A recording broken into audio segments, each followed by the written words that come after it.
কিন্তু অকাতরে চলে গেল। কেউ ভাবেও নাই সন্তানটারে নাকি হাতের মধ্যে নিয়ে বলেছিল, আমি যদি মরে যাই আমার সন্তানটাকে দেখে শুনে রাখিও। আজও কলিজা ভরে দোয়া করেছি, এমন একটা মোনাজাত নাই যেখানে আমি যুবকের জন্য কলিজা ভরে দোয়া করি না। ও আল্লাহ, আর জানো আমার এই জমিনের মধ্যে ওসমান হাদির মতো কারো প্রাণ ঝরে না যায়, কুদরতের ছায়া দিয়া আমার কলিজার প্রত্যেকটা যুবকের জীবনকে হেফাজত করিও। ঠিক কিনা বলো? এরে আমার যুবক, তুমি ডাক্তার হও দোয়া করে গেলাম, কলিজা ভরে দোয়া করি, ইঞ্জিনিয়ার হও, প্রফেসর হও। আরে তোমার মতো যুবক বিজ্ঞানী, তোমার মতো যুবকেই তো ইঞ্জিনিয়ার, তোমার মতো যুবক তো ডাক্তার জাকির নায়েক। কে না চিনে তাকে? অথচ হোমিওপ্যাথিক ডাক্তার, এত সুনাম। এরে যুবক, আমি হাসির জন্য বলি না রে বাবা, মনে চাই নিচে নেমে আসি, তোর পাও দুইটা জড়ায় ধরি, আর বলতাম যুবক পায়ে ধরে বলি, আর দাড়ি কেটে আমার রসুলের কাদাস না রে যুবক, আর আমার মাওলাকে ছাড়া ভিন্ন জায়গায় মাথা নত করিস না। ফিরে আয়, আল্লাহর পথে ফিরে আয়। ও যুবক, আমি নিচে নেমে পাও ধরার জন্য রেডি হয়ে বসে আছি। একটা যুবক, তুমি দিনের পথে চলে আসো। তুমি ডাক্তার হও, ইঞ্জিনিয়ার হও, তুমি প্রফেসর হও, তুমি একজন এমপি হও, তুমি একজন চেয়ারম্যান হও, তবে আমার আল্লাহকে নিয়ে জিন্দা থাকো।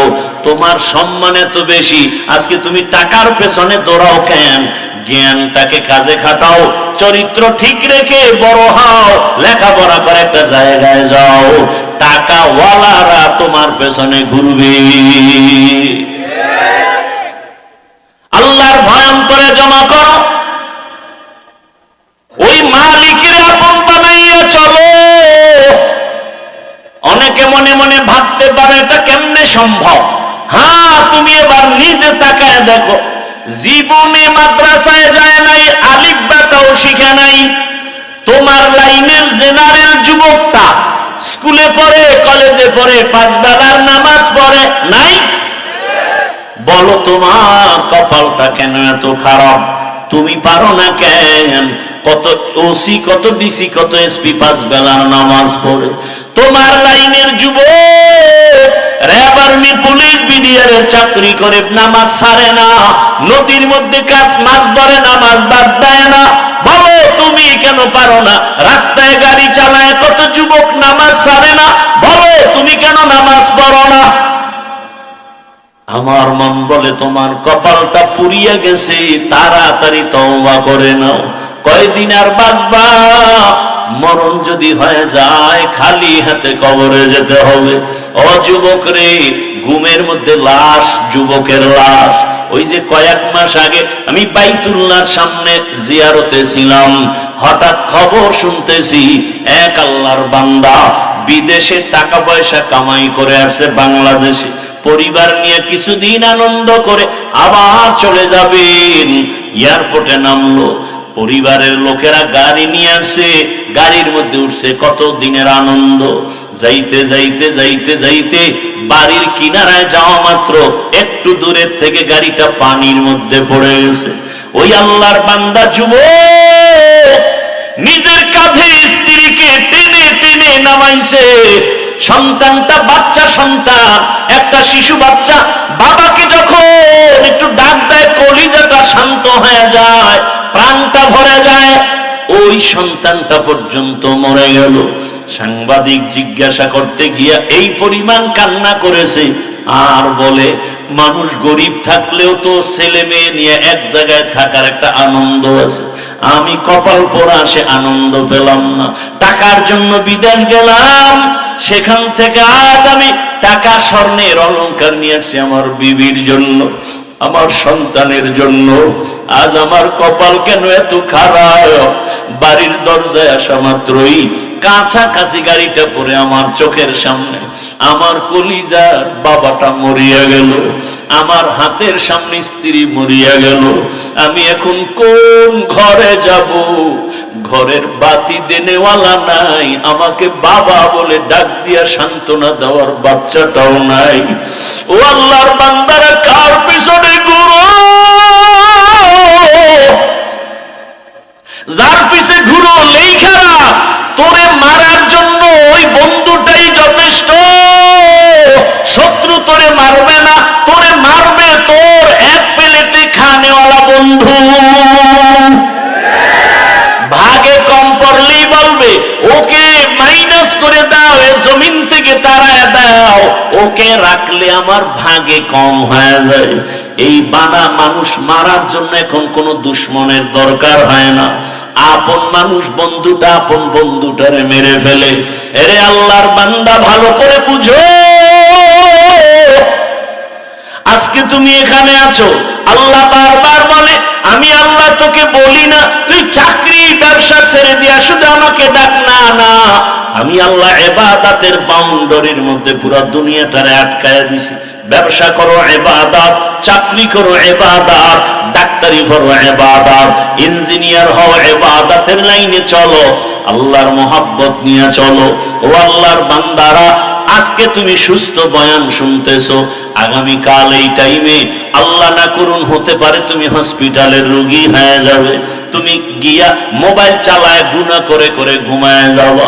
10টা 11টায় তোমার আম্মু এসে ডাকবে, বাবা ও, আল্লাহ না করুন বুঝাবার জন্য বলি, হঠাৎ মা শরীর স্পর্শ করে দেখবে বরফের মতো ঠান্ডা। মা একটা চিৎকার দিয়া বলবে আমার বাবা দুনিয়াতে জিন্দা নাই। মাথাটা গরম হয়ে যাবে, আমাকে এখন কে আম্মু বলে ডাক দিবে? বাবায় টেলিফোন করবে, তোমার তো চক্ষু বন্ধ, রুহুটা চলে গেছে। বাবায় বলবে ইমাম সাহেব কোথায় যান, আমার সন্তান মরে গেছে, জানাজা না দিয়া যাবেন না। বাবা কাঁদবে আর বলবে, এক দলকে বলবে যাও বাঁশ বাগানে কবর খনন করো, আর এক দলকে বলবে কান্না করে আমার ঘরের পেছনে মশারি টানায় দেও, গরম পানি গোসল করার জন্য রেডি করো। তোমার আমার হাতের মোবাইলটা আর একজনে নিয়ে বলবে এ মোবাইল তো আমার, এখন আমার হাতের ঘড়িটা নিয়ে আর একজনে হাতে দিয়ে বলবে ঘড়ির মালিক আমি। আমার গায়ের গেঞ্জিটা বেলেট দিয়ে কেটে কেটে মা বাবায় রেখে ফেলবে। এরপরে গোসল করায়া সাদা কাফন পরাইয়া জানাজার ময়দানে যখন নিবে, জানালা দিয়া মা ডাকবে আমার বাবাকে কই নাও, আমারে আর আম্মু বলে ডাকবে না, কই তোমরা নাও।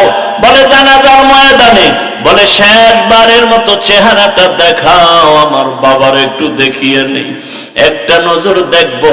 জানাজা পড়ায় কবরে নিয়ে যাবে, ওই কবরে পাড়ায়া মাটি দিয়া সব যখন বিদায় হয়ে যাবে, কেউ নাই।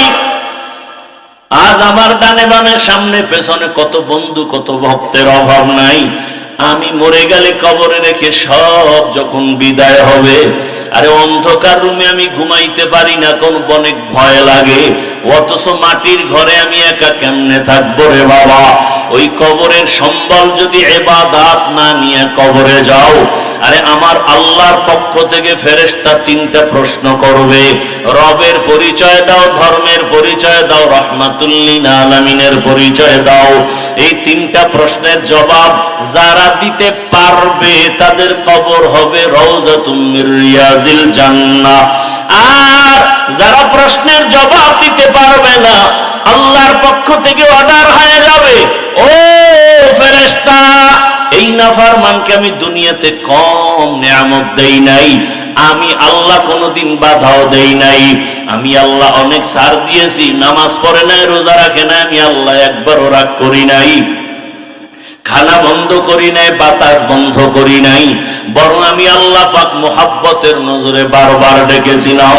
সে নামাজও পড়ে নাই, আলেমদের বয়ানও শুনে নাই, তওবাও করে নাই। আজকে আর কোন সুযোগ দেওয়া যাবে না। রহমতের নবী বলেন আল্লাহর পক্ষ থেকে অর্ডার হয়ে যাবে, আল্লাহ বলবেন জাহান্নামের আগুন কবর ভরে দাও।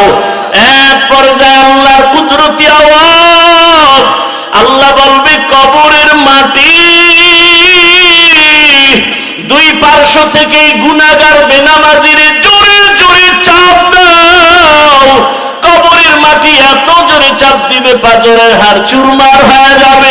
আম্মা জান আয়েশা রাদিয়াল্লাহু আনহা বলেন, আমি দেখি রহমতের নবী আমার রুমের মধ্যে বসে বসে গুনগুন করে কান্না করেন। ইয়া রাসূলুল্লাহ, আপনি কাঁদেন কেন? বলে, আয়েশা, আমার উম্মতের কথা মনে পড়েছে, হাসরের মাঠে কি উপায় হবে। সূর্যের গরম বড় ভয়ঙ্কর, সূর্যের গরমে মাটির জমিনটা হবে তামা, মানুষের মাথার মগজগুলো ভাতের মারের মতো ফুটতে থাকবে। এরে আল্লাহর বান্দা, নারী পুরুষ সবাই থাকবে উলঙ্গ। ওদিকে জাহান্নামের আওয়াজ, নবীরা পর্যন্ত কান্না শুরু করবেন। ও আমার যুবক বাবারা, ও পর্দার আড়ালের মা বোনেরা, ও বৃদ্ধ বাবাজি, আল্লাহর কোরআন থেকে বলছি, রসুলের হাদিস থেকে বললাম, রে বাবা, যদি তোমার অন্তর বলে কোরআন সত্য, গুনাহ নিয়ে কবরে গেলে হাসরে গেলে তোমার আযাব ভুগতে হবে, তাও সত্য। আর যদি বলো কোরআন মিথ্যা, তো আমাকে প্রমাণ দাও, আমিও তোমার লাইনে চলে আসি, দাড়ি কেটে ফেলি। আর যদি বলো না, কোনো সন্দেহ নাই, আমি বলবো পা ধরে বলবো, পা আগায় দাও, পাও আমি হাত দিয়া ধরে বলবো, আজকে থেকে তওবা করো রে বাবা। জীবনে তো মোবাইলে রাতে গুনাহ কম করো নাই, জীবনে পার্কে পার্কে কম ঘুরো নাই, জীবনে মা বাবার সাথে কত বেয়াদবি করছো সীমানা নাই। এখনো সময় আছে, তওবা করো। ওই মা বাবার সাথে বেয়াদবি করিও না, ওই শিক্ষকের সাথে বেয়াদবি করিও না, উলামায়ে কেরামের সাথে বেয়াদবি করিও না। ওই মা বাবার দোয়া ছাড়াই চেয়ারে বসতে পারি নাই রে বাবা, মা বাবার দোয়া চোখের পানি ছাড়া এই সম্মানের স্থানে আসতে পারি নাই রে বাবা। ওই মা বাবার দোয়া চোখের পানি, আজকে তুমি টাকার মালিক, বাড়ির মালিক। জান্নাতি ঠিকানা ইসলামিক চ্যানেল, বেলকুচি, সিরাজগঞ্জ। আপনার প্রিয় বক্তার মহাগ্রন্থ আল কুরআনের আলোচনা শুনুন।